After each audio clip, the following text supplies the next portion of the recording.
मोहब्बत बेनियाज़ी है।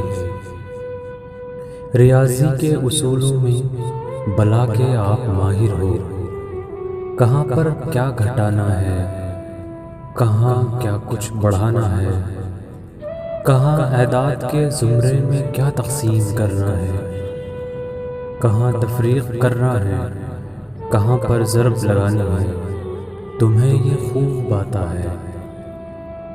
मगर ये जो मोहब्बत है, यहाँ ये फ़न नहीं चलता। ज़रब तक़सीम या तफरीक चाहत में नहीं होती।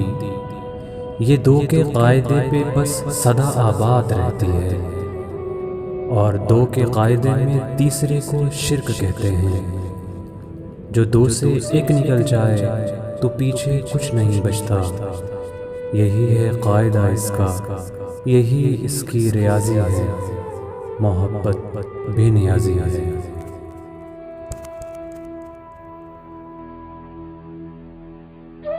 अगर हमारी वीडियो आपको पसंद आई हो तो लाइक और कमेंट कीजिए, साथ ही हमारा चैनल भी सब्सक्राइब